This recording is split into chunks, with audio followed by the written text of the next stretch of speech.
Have you ever felt like you did everything right, worked hard, stayed disciplined, planned every step, yet the outcome still fell short? We're often told, if you try hard enough, success will follow. But the harder we try, the further it seems to slip away. Like clutching sand. Tighten your grip, and it slips faster through your fingers. The irony is, sometimes it's in the very moment we let go that we feel life begin to shift in mysterious ways. Not surrendering out of defeat, but relaxing with intention, acting from clarity, not fear. That's when true strength begins to speak. Stoic philosophy doesn't teach us to sit and wait for the universe to deliver miracles. It teaches us to focus on what we can control and release the rest. And the paradox is this: when we do, the very things we once chased often arrive on their own. 1. From attachment to freedom. On the journey of life, many of us grow up believing that if we can control enough, the outcome will always be within reach. We map out every stage of our lives, set clear goals, and pour in relentless effort to achieve them. Yet often, reality proves otherwise.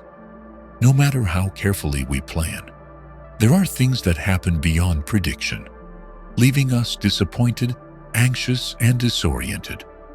This is the consequence of attachment to outcomes, a persistent mental state in which our self-worth hinges on whether things unfold as we expected. Stoic philosophy calls this out plainly. People suffer not because the world disobeys them, but because they try to hold on to what was never theirs to control. Epictetus, one of the central voices of Stoicism, said it with clarity: some things are within our control, others are not. Misery arises when we forget where that line is drawn. Attachment begins with a sense of possession. When we yearn for something, a dream job, a perfect relationship, a specific result, we fall into the trap of grasping. The mind becomes entangled with questions like, what if I fail? What if they leave? If this doesn't work, does that mean I'm not good enough? Each of these questions, over time, forms a cycle that not only steals our peace, but gradually erodes our sense of self. The Stoic doesn't reject goals. They do not advocate for passivity or aimlessness. But the key difference lies in their stance toward the outcome. They do not equate their identity with what happens externally. They act with clarity and responsibility, yet always carry the awareness. The outcome is not theirs to own. Like a farmer tending to the soil each day, they cannot force the harvest to ripen early or hold back an unexpected storm. Their duty is to their effort. The rest belongs to nature. A powerful example of this mindset is Marcus Aurelius, facing war, illness, and betrayal. Though he stood atop the Roman Empire, he reminded himself daily, we do not control what others do. We only control how we respond. He never ceased acting, never stopped bettering himself or serving his people. But he met undesired outcomes without despair or resentment. The Stoic idea of inner freedom does not arise from eliminating all external constraints. It comes from releasing attachment, refusing to tie happiness to outcomes, or self-worth to success or failure. When one clearly sees the boundary between what is theirs and what is not, they no longer get dragged down by needless anxiety or anger or despair. Imagine an artist painting a canvas. If they obsess over making it a masterpiece, they act under pressure, second-guess themselves, and may lose the natural flow of creation. But if they focus solely on each stroke, each blend of color with full presence, they allow authenticity to emerge, untouched by expectation. Likewise, in work, someone who applies for a job thinking, "I must get this," will carry tension into every interview, respond unnaturally, and likely lose their composure. In contrast, someone who sees it as part of a broader growth process, giving their best, yet open to any outcome, radiates calm and confidence, often leading to better results. This is no coincidence. Attachment breeds pressure, and pressure narrows the mind, weakening our ability to adapt. Letting go, by contrast, creates clarity, freedom, and openness. This truth applies not only to individuals, but to teams, companies, even nations. A community obsessed with winning or dominating acts impulsively, while one rooted in its sphere of control and committed to that steadily, builds lasting strength and stability. At its core, Stoicism is not a set of rigid rules. It is a constant reminder of what truly belongs to us. Attachment runs against the grain of nature, a world where all things move by their own rhythm, indifferent to human insistence. The more we try to bend reality to our will, the more we suffer when it doesn't comply. Letting go of attachment does not mean abandoning aspiration. It is simply a redirection. Instead of letting desire control us, we turn it into fuel, without making it a burden. We strive, but we do not cling. We pursue, but we do not bind ourselves. This takes time and discipline, for the human mind is instinctively drawn to control. But gradually, with awareness, we create space between ourselves and the storm of expectation. And in that space, we find freedom. A clear sign of someone who has let go of attachment is their stance toward life. They greet success with humility and accept failure with composure. They are not crushed by loss, nor swept away by gain, because neither defines who they are. It is how they live, choose, and respond. That is their essence.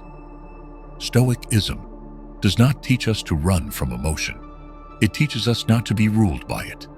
Attachment is born of fear of loss, failure, or insignificance. But when we see these things lie outside our control and realize that our true worth is not tethered to them, the mind begins to quiet. From that stillness, wisdom emerges. And that is when what we seek, our work, love, growth, can come to us naturally. Not because we stopped acting, but because we acted rightly, then let go rightly. Attachment creates pressure. Letting go creates space for new things to arise. In the end, releasing attachment is not a one-time act. It is a continuous practice. To reflect, to adjust, to remind ourselves of the boundary between what we command and what we do not. It is the foundation of inner peace, a freedom no circumstance can take away.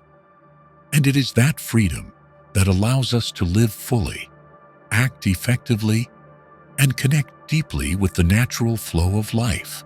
2. Act from awareness, not from fear. In modern life, people increasingly face the pressure to act without pause. We make constant decisions, choosing careers, sustaining relationships, responding at work. And most of these actions stem from one of two sources: clear awareness or unspoken fear. The difference between these two drivers doesn't just shape the quality of our actions, but directly impacts our inner peace, adaptability, and the sustainability of what we build. Stoic philosophy clearly asserts that all meaningful action must arise from a mind illuminated by reason, not swept away by fleeting emotion. According to Epictetus and Marcus Aurelius, human dignity is not defined by circumstance, but by how we choose to respond to it. When action arises from intentionality, guided by reason, one preserves both strength and self-command. In contrast, actions driven by fear of loss, judgment, or failure, often bring unintended consequences as they lack the foundation of inner steadiness and are merely defensive reactions. Fear wears many disguises. It may appear as the pressure to succeed so as not to be dismissed. It may manifest as an obsession with preserving a certain image in others' eyes. It may take the shape of vague anxiety that if we don't seize every chance, we'll be left behind. Unless recognized, these feelings seep into every decision, making our actions rushed, unwise, and vulnerable to chaos. The Stoic does not deny the presence of emotion, but emphasizes the role of reason in guiding behavior. For them, awareness is not some abstraction, but the bedrock of all sustainable action. Awareness means seeing our context clearly, distinguishing what lies within our control from what does not. In such a state, one naturally gravitates toward choices that reflect their essence and values, rather than reacting out of fear or societal pressure. An action rooted in awareness carries calm and conviction. The actor does not rush, is not overly swayed by outside opinions, and refuses to be driven by panic. In contrast, action fueled by fear is always hurried, shallow, and often regrettable. One might take a job only out of fear that no better offer will come, enter a relationship just to avoid loneliness, or overextend themselves to prove something to others instead of honoring their own truth. Such actions, even if they yield immediate results, rarely bring lasting fulfillment because they lack solid foundations. Marcus Aurelius once wrote, "Always ask yourself, is this action serving my highest purpose?" This question captures the essence of conscious action.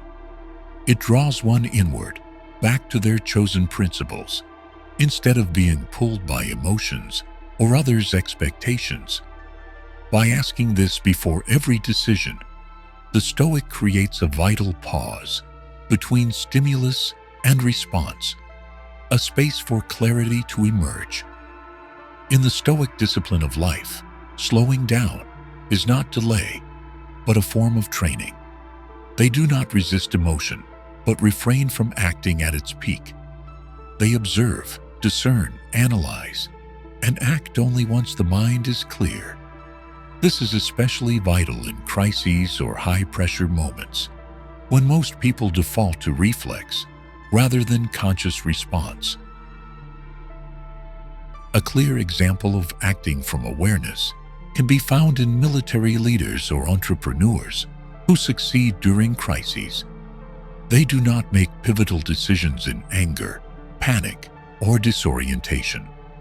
They create space to analyze from multiple angles, separate emotion from judgment, and act only when they've reached a necessary state of calm. In Stoic terms, this is the embodiment of ataraxia, a tranquil mind, undisturbed and lucid, even in adversity. Another essential trait of conscious action is consistency with one's values. The Stoic does not act simply because others are doing so, or because it's trendy. They always ask, does this action reflect the person I aim to become? That question keeps them from drifting with the crowd or being misled by shifting social standards. They remain rooted in their values, and that rootedness becomes a quiet strength, not flashy, but unshakable. Fear tends to distort perception. When we're afraid, we exaggerate threats, diminish our own abilities, and overlook real present options. Stoic philosophy pulls our perception back to solid ground, clearly separating true risks from illusions inflated by the mind. Instead of fleeing fear, the Stoic studies it, unpacks its internal causes, and gradually replaces it with understanding. In doing so, action no longer arises from the shadows of the psyche, but from the light of insight. A natural consequence of conscious action is long-term stability, because such actions reflect not only intelligence, but also cultivate trust, both within and from others. When someone is consistent in behavior, unshaken by transient emotions, they build credibility. Each step, no matter how small, becomes a brick in the structure of trust. On the other hand, impulsive, erratic behavior, guided by emotion or public opinion, erodes trust, not only from others, but from oneself. In today's volatile world, where decisions must be made daily amid waves of information and social influence, the Stoic idea of acting from awareness offers profound practical value. It helps us reconnect with our inner compass, reorient behavior around reason rather than emotional impulse. From this, we create choices of depth and lasting value, not fleeting reactions. In the end, the difference between acting from awareness and acting from fear is not in the outward form, but in the inner motive. Two people may perform the same deed, yet one moves from clarity, the other from insecurity. The Stoic sees this distinction and chooses to act only when the mind is steady, perception is clear, and reason is in command. In doing so, they not only master their actions, but step by step, they master their lives. 3. Trust the process. Don't force the clock. In a world that runs at a relentless pace, where everything is measured by results and time, people increasingly try to force every process to move faster. We want early success, perfect relationships built overnight, and personal transformation after just a few days of discipline. Modern culture glorifies speed, leading many to believe that life's value lies in achieving something as soon as possible. But in Stoic philosophy, truth runs counter to this notion. It teaches that all sustainable growth takes time, and that forcing the process only disturbs the mind and disrupts the natural rhythm of becoming. Epictetus once said, "Nothing great is created easily." This line reflects a timeless truth, that all genuine value in life is the product of accumulation, trials, and long-term practice. Stoics believe we cannot shorten the course that nature has set. Like a seed, no matter how well it's cared for, it still needs time to sprout, grow, and bear fruit. To rush the process isn't a sign of efficiency. It's a mark of impatience and ignorance of nature's laws. Trusting the process means recognizing that each stage of life has its own role and deserves respect. In Stoic thought, what matters is not how quickly one reaches the goal, but how one trains themselves throughout the journey. The steady practice of right action each day, even when results are slow, is what shapes character and inner steadiness. The Stoic doesn't chase shortcuts to success.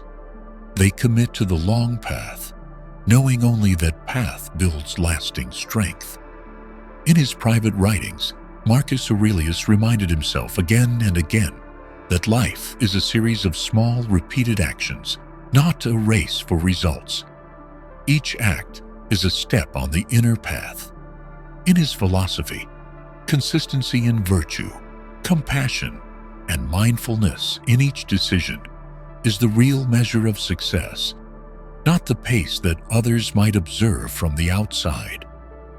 One reason people today fall into the trap of forcing the process is because they constantly compare themselves to others. Seeing someone achieve early success or greater results in less time, we begin to devalue our own journey. Yet Stoic philosophy reminds us that every person has a unique makeup and circumstance. Comparison is meaningless. It pulls us out of the present and puts us in conflict with our natural pace. The Stoic returns to the moment, focused on practicing virtue day by day, instead of measuring how far ahead or behind they are. In the journey of growth, there are moments when nothing seems to happen. Phases of stillness, stagnation, or even failure often lead us to doubt ourselves. But in Stoicism, these are the most important moments for cultivating patience, mastering emotion, and sustaining inner stability. Just as winter is not the end of life's cycle, but a needed time for soil to renew and trees to rest, so too the slower seasons of life are necessary to store energy for future breakthroughs. Stoic philosophy guides us toward a life of depth, where planting seeds daily matters more than harvesting immediately. It is a shift from the mindset of "I must have now" to the posture of "I do what must be done today, and let time do its part." The Stoic understands that they can only control action, not the timing of its results. They respect time as a function of the universe, not something to resist or bend to their will. In practice, trust in the process reveals itself through consistency in repeated actions. A person learning an instrument doesn't expect to become an artist in a few weeks. They train their fingers daily, notice each mistake, and understand that flow comes only after a long stretch of effort. A person building a business doesn't expect profit in the first month. They adjust strategy, listen to customers, and build their foundation step by step. These are all expressions of honoring the process, not rushing it. The Stoic also sees that the process itself holds life's deepest lessons. If results come too quickly, a person lacks the time to develop the inner capacity to match what they've gained. When success arrives slowly, each step becomes a chance to sharpen character, refine thinking, and reinforce perseverance. That's why in Stoicism, the journey is never dismissed. It is not just a means to the goal, it is the goal itself. Through it, we become a better version of ourselves. Another key insight: the urge to force the process often comes from a sense of losing control. When the future feels uncertain, people tend to accelerate, hoping to reach a place of safety sooner. But the Stoic does not seek security by speeding up. They find stability by staying true. They understand that when action is grounded in clear intent and value-driven persistence, the outcome, whether soon or late, is always worthy. Trust in the process also helps one face failure with calm.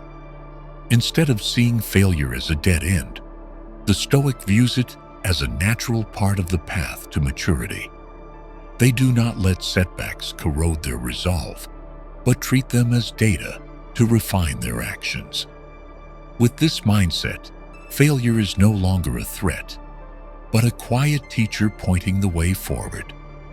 In the writings of Seneca, Marcus Aurelius, and Epictetus, a single thread runs through: we were not born to rush. Nature is unhurried, and yet it completes all things in due time. If we learn to live in step with this law, we spare ourselves unnecessary distress and adopt a lighter spirit. Stoic philosophy invites us to let go of our demands for when, and instead invest fully in each step forward. In sum, trusting the process is not blind optimism or surrendering ambition. It is a posture of realism, awareness, and alignment with how the world truly works. The Stoic is not fooled by promises of overnight success. They live each day as an essential part of a long journey. They don't demand time to serve them. They learn to partner with it, with patience, discipline, and consistency. And in that trust, they find freedom, tranquility, and the bedrock for all meaningful achievement. 4. Abundant thinking, the key to every connection. One of the greatest barriers to inner peace and stability is scarcity thinking. The mental state rooted in the belief that I am not enough or I will not have enough. This mindset often doesn't stem from reality, but from comparison, fear of being left behind, and an excessive need to control outcomes. In Stoic philosophy, abundant thinking is not a technique for positive thinking, but a way of life grounded in awareness and a clear understanding of life's nature and the limits of personal control. Epictetus, one of the founders of Stoic thought, affirmed, "Wealth consists not in having great possessions, but in having few wants." This statement reflects a profound principle of abundance. Peace and happiness arise not from accumulating more, but from transforming one's relationship with what they already have.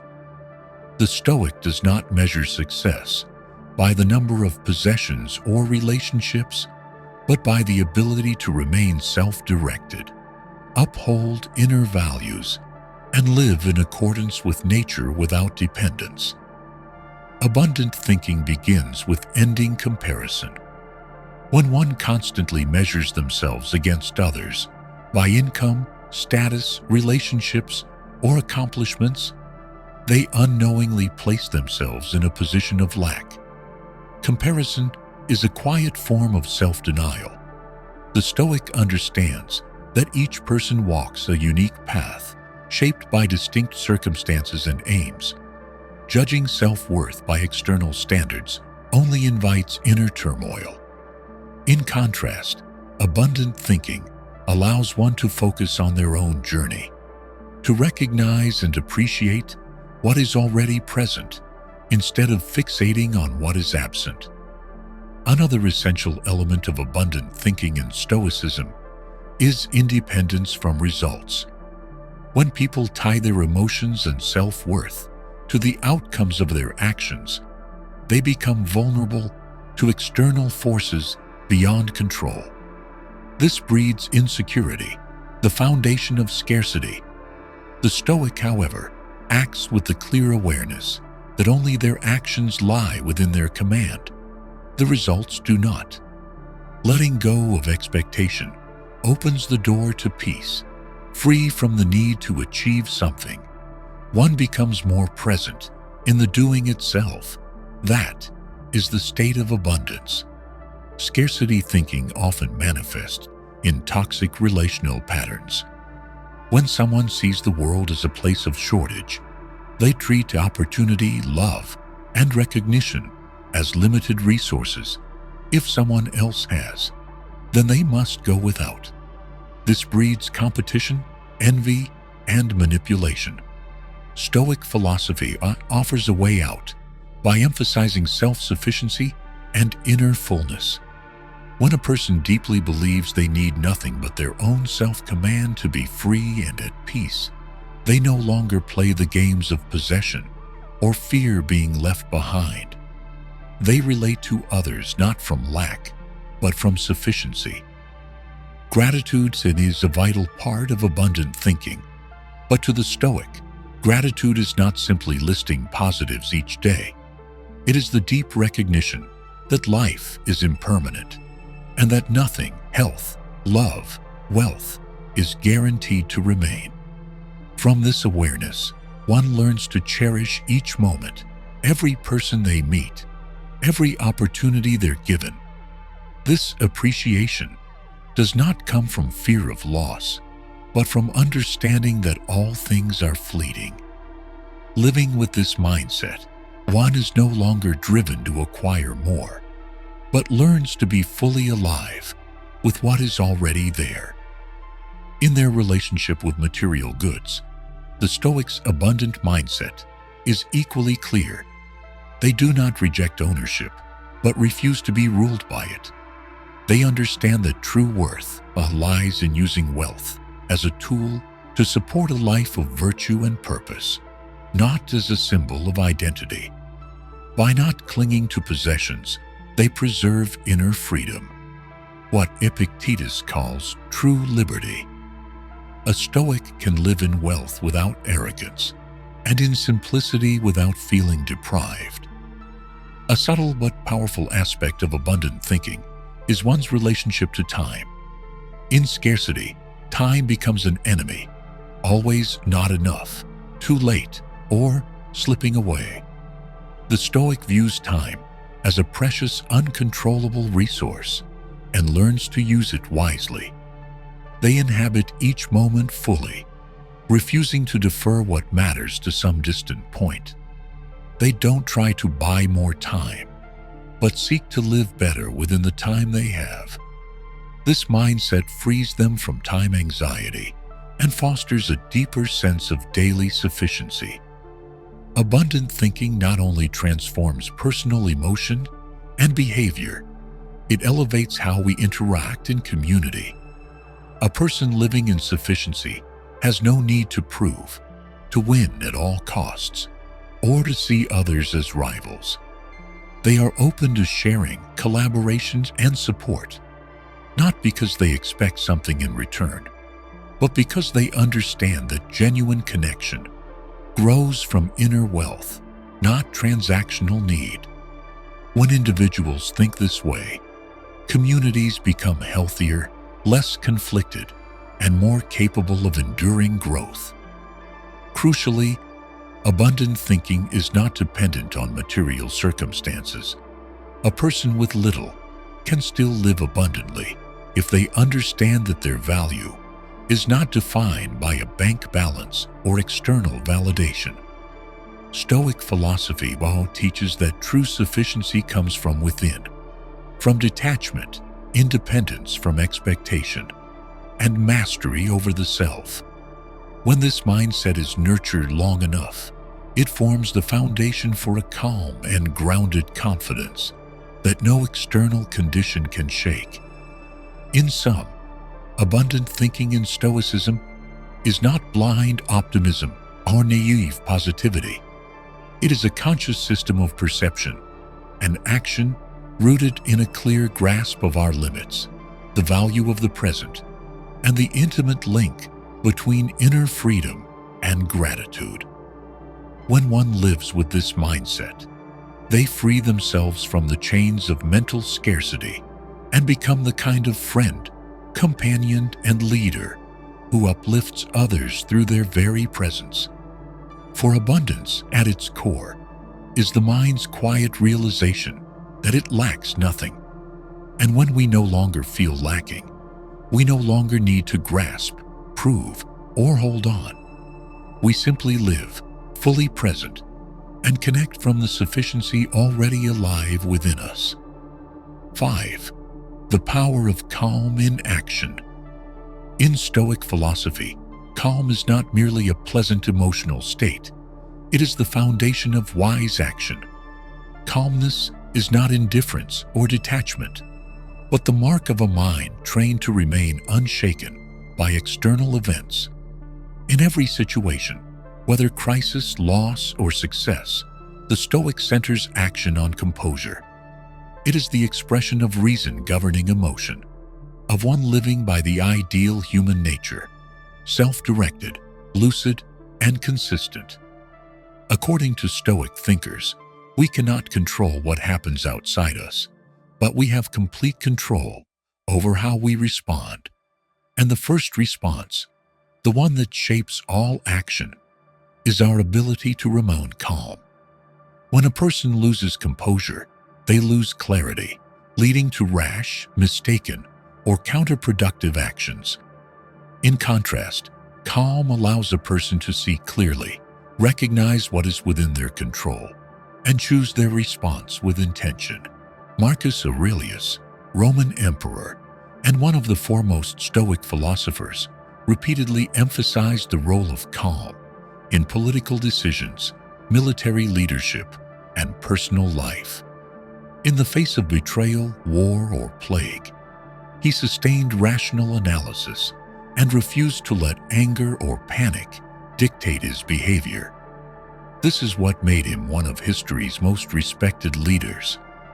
His power did not stem from absolute authority, but from steadiness in the moments that mattered most.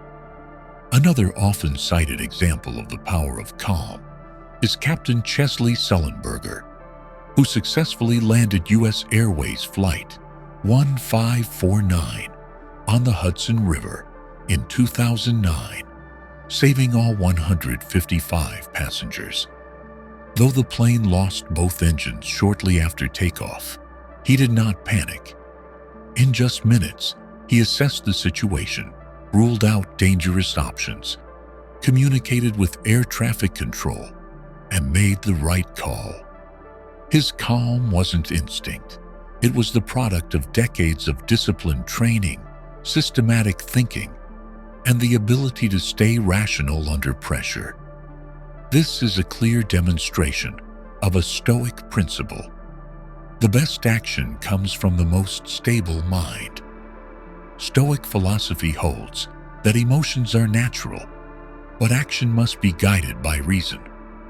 One may feel anger, anxiety, or frustration, but mustn't let these feelings dictate behavior.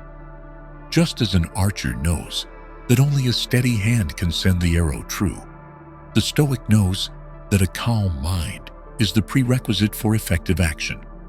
That is why they train daily to reach a state of ataraxia, a tranquil mind unmoved by external noise. Calm in action also allows for deeper decision-making. When not caught in urgency, impatience, or group pressure, the calm person sees situations from multiple angles. They can distinguish between knee-jerk reactions and necessary responses. Slowness in thought is not sluggishness. It is a mark of carefulness. As a result, their actions tend to be more strategic, less error-prone, and more enduring in their impact. Calm also helps people manage difficult conversations, especially in conflict. When insulted, misunderstood, or attacked, the instinctive reaction is often to retaliate or defend emotionally. But the Stoic resists being pulled into that cycle. They step back, observe, and choose words or actions that align with their values. In doing so, they not only avoid escalating tension, but often redirect the interaction towards something more constructive. In the modern workplace, where decisions must be made quickly and pressure is constant, calm becomes a critical advantage. A calm leader can guide a team through crisis more effectively than one who reacts emotionally. A calm employee in tense meetings fosters space for creative thought and collaboration. Thus, calmness is no longer just a private virtue, but a force that shapes organizational culture.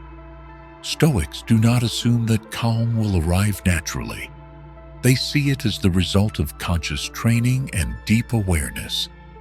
Each day, they review their reactions, examine when emotion overcame reason, and learn from it.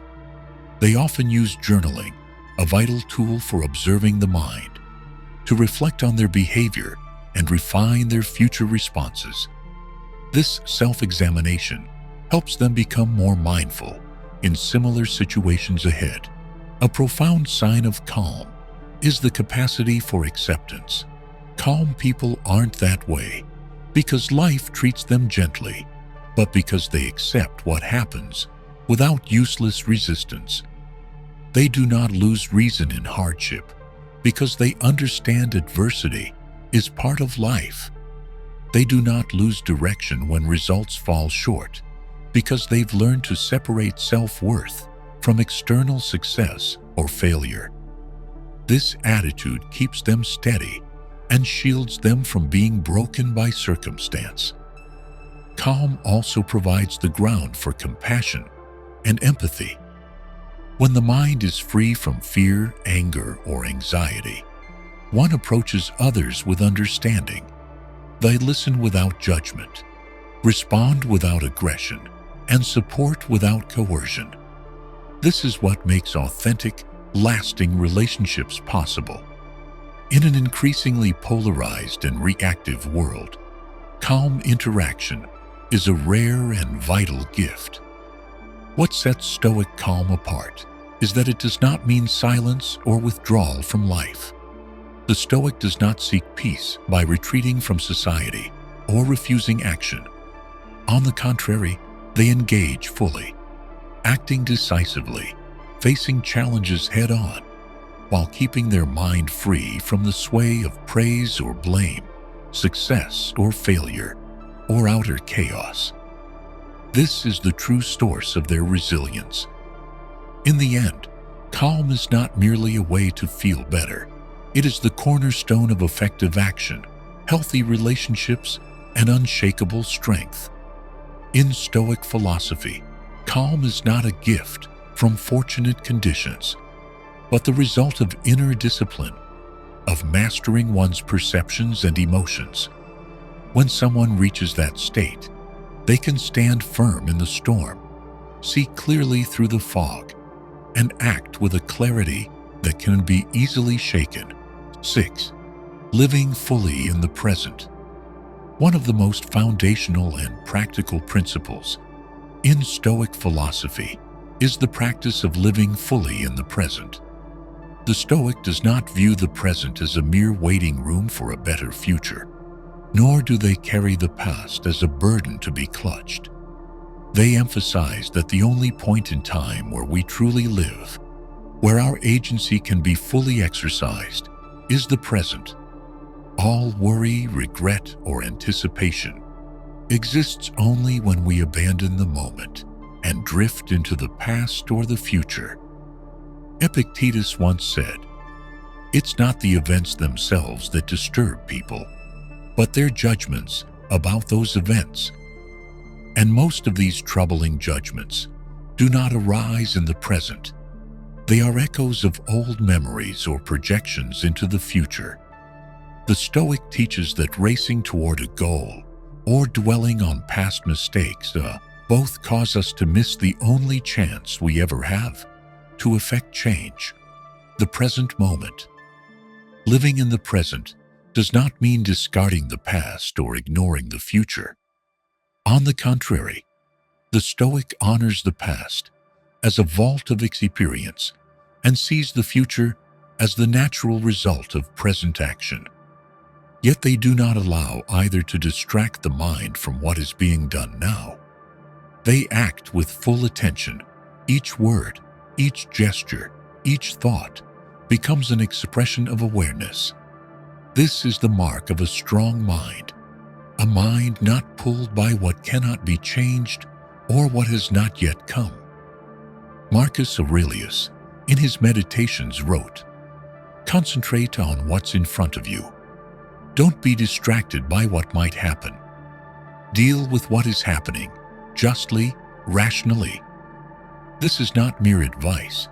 It is the core practice of Stoic living. Focusing on the present is the only path to ensure that today's actions reflect one's values and highest purpose. One reason people struggle to stay grounded in the present is that they are stretched between the poles of desire and regret. Desire belongs to the future, when we crave what we do not yet have. Regret belongs to the past, when we cannot release what cannot be changed. Both weaken our ability to respond effectively to what's before us. The Stoic does not deny the emotions tied to desire or regret, but refuses to let them govern behavior. Instead, they train their focus back to what is being done, here and now. A clear sign of presence is the ability to focus. In a world where distraction is the norm, staying with one task becomes a form of power. The Stoic doesn't multitask to prove worth. They channel their full attention into what's at hand. They believe the quality of action depends on the quality of attention. An act done with full presence is not only more precise, it is also a sign of reverence for life itself. Living in the present also allows one to experience life's inherent beauty more fully. When no longer dragged by uncontrolled thoughts, one can truly enjoy a meal, engage in a conversation, or simply feel the breath. The Stoic does not dismiss these small moments, for they understand that life is composed not of grand events, but of simple, repeated experiences. Presence is the bridge between reason and deep living. Another important aspect is that presence sharpens responsiveness to reality. When not confined by the past or lost in projections of the future, the Stoic sees things more clearly. This is crucial in decision-making. Many errors stem from judgments, distorted by a mind not grounded in the moment. The Stoic knows that only by truly showing up to the present can one respond rightly to what is real. Living fully in the present does not imply passivity. In fact, it is the most dynamic state a person can be in, where all inner faculties are brought to bear in real time. When not bound by the past or distracted by the future, one can summon their full strength to meet the moment. In battle, in leadership, and in art, presence is what separates competence from mastery. Stoicism also holds that present moment awareness is a form of moral discipline. When not chasing distant goals, we more easily adhere to our principles. We don't excuse wrong actions with the thought, "I'll make it right later," but recognize that every current act is a moral choice. By centering on the present, we live with accountability, consistency, and without delay in practicing our core values. One famous Stoic practice is the evening review. Before sleep, they would reflect on the day, not to judge or praise themselves, but to observe their conduct and deepen presence. This habit prepared them to greet the next day with greater clarity. The evening review is not just behavioral control, it is a tool for sustaining the link between mind and the now, the only time we can shape who we are. Presence is also essential for authentic relationships. When not distracted by expectations, judgments, or past wounds, we listen more deeply. The Stoic doesn't just train focused for personal gain. It is also an act of respect for others. They understand that to truly know another person, one must be wholly present, not just with their ears, but with a quiet, attentive mind. Living in the present also brings a profound result: liberation. When we release the pressure of what's to come and the weight of what's behind, we feel a kind of inner freedom. It is not circumstantial freedom, but the lightness of a mind unburdened by time. The Stoic views this state as a form of wisdom, for only when unentangled from other timelines can we act rightly, clearly, and effectively. In conclusion, living fully in the present is not a motivational slogan. It is a high-functioning way of life. In Stoic thought, the present is the only place where action, perception, and self-mastery are possible. By training presence, we not only increase our performance at work and in conversation, we also nurture inner stability and ethical clarity. When every moment is lived with intention, life ceases to be a blur of passing days and becomes a meaningful, conscious journey. 7. Act right, then let go. In Stoic philosophy, action is at the heart of a meaningful life. Yet such action is not driven by impulse or a thirst for immediate results. The Stoic adheres to a deeper principle: act rightly within your sphere of control. then release the need to control the outcome. This principle may seem simple, but it is one of the most practical expressions of inner freedom, where one does what must be done with full responsibility, without becoming enslaved by what lies beyond reach. According to Epictetus, an action is deemed right when it aligns with reason, reflects personal virtue, and is not ruled by desire or fear. This means that before taking action, the Stoic always asks, is this within my control? Does this reflect the character I seek to build? If the answer is yes, the action is taken decisively, without hesitation or doubt. Conversely, if the action stems from pressure, others' expectations, or an urge to control the uncontrollable, the Stoic either refrains or pauses to realign their intention. Once the right action is taken, the Stoic trains in letting go of the result. They understand that outcomes do not depend solely on personal effort. Countless external variables, weather, markets, others' behavior, illness, or life's randomness, lie beyond human control. Clinging to outcomes is clinging to the illusion of absolute power, and that illusion leads only to anxiety, disappointment, and a loss of direction when things don't go as planned. Letting go of results does not mean apathy or lack of accountability. On the contrary, the Stoic is deeply committed to their role, yet they do not equate their worth with success or failure. If the result is favorable, they receive it with humility. If it is unfavorable, they meet it with composure, knowing they acted rightly and fulfilled the role of a rational being. They do not need to own success to feel worthy, nor do they let failure diminish their dignity. This philosophy is most clearly embodied in those with high discipline. An athlete trains daily, attending to every detail, diet, strength, strategy. But they cannot control their opponent, the weather, or a sudden injury. If they remain fixated on the result, they risk distraction, anxiety, or mental collapse in defeat. But if they focus on their daily effort and trust that what comes will come, they perform with confidence, stability, and peak capacity. Marcus Aurelius recorded a crucial life principle: work like a Roman, with seriousness, precision, and without looking for applause.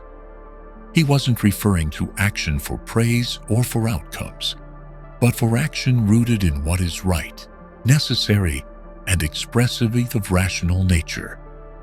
This is ethical action, not dependent on approval nor awaiting reward, but ordered from within. Letting go also directly impacts one's inner state after action.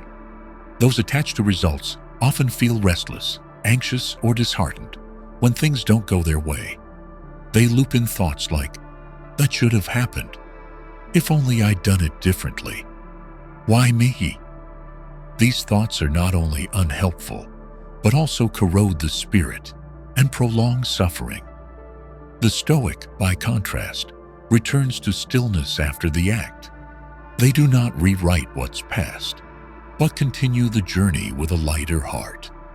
They don't let yesterday's action weigh down today's. Stoic philosophy likens action and detachment to a farmer sowing seeds. The farmer cannot force the plant to grow faster, nor stop storms from coming. But he can select good seeds, till the soil properly, and tend daily with devotion. If the harvest is abundant, he is grateful. If it fails, he learns and returns to the field, not with bitterness, but with renewed intention. That mindset is the living embodiment of right action and right letting go. Releasing an attachment to outcome also helps one remain anchored in the present. When not bound to the past or haunted by the future, one focuses on the next step. Free from expectation, They preserve freedom of thought and flexibility of response. This ability allows them to adapt more effectively to unexpected change. They are not married to a single scenario, but ready to adjust, innovate, and proceed, whatever the conditions. In human relationships, right action and detachment are equally vital to healthy connection. One may offer help, love, or advice sincerely, but cannot control the response of the other. If driven by a need for reciprocation, gratitude, or approval, they're prone to resentment and hurt. But if they act simply because it is right, because it stems from goodwill and responsibility, they remain at peace, no matter the reaction. This is how relationships are built, without the burden of invisible expectations. Letting go does not mean giving up. The Stoic does not retreat into apathy, detachment, or fatalism. They still plan, pursue goals, and strive with vigor. But they do not let uncertainty about the future paralyze the present. They draw a clear line between intentional effort and the illusion of control. One may harbor great dreams, but those dreams do not interrupt presence in the smallest tasks. Each humble step holds equal value if aligned with one's deeper principles. A profound Stoic expression of this principle is found in their acceptance of change. The world is in constant flux. The best laid plans may unravel, and what once seemed certain may collapse. The Stoic prepares not with pessimism, but with understanding. All things follow nature's law. When one door closes, they don't force it open. They find another path, for their identity isn't tied to any one outcome. Their identity rests in character, reason, integrity, and resilience. In the end, right action and letting go are not two stages, but a continuous flow. An action is only truly complete when it is done with the highest responsibility and finished with graceful detachment. This philosophy frees us from unrealistic expectations, dissolves needless anxiety, and returns us to a sense of inner liberty. In a world that often defines success by metrics and measurable outcomes, Stoicism reminds us, right action, perseverance, and self-governance are the most enduring measures of personal worth we can ever claim. If there's one thing I've learned most clearly from Stoicism, it's this: true peace doesn't come from having everything go your way. It comes from mastering yourself when things don't. I used to cling tightly to outcomes at work, to what others thought, to the belief that things should happen according to plan. But the tighter I gripped, the more drained I became. Everything began to shift only when I learned to let go at the right time, not giving up, but doing my best, and then allowing things to unfold as they will. Now, when I face a major decision or an unexpected pressure, I no longer ask, how do I control this situation? Instead, I ask, what's my part here? I focus on right action, staying mentally clear, acting with kindness, and staying true to my values. As for the outcome, I've learned to let it go, to welcome both ease and difficulty as essential parts of the growth journey. No one lives Stoicism perfectly, but every day we can practice it in how we respond, how we think, and how we move through this unpredictable life.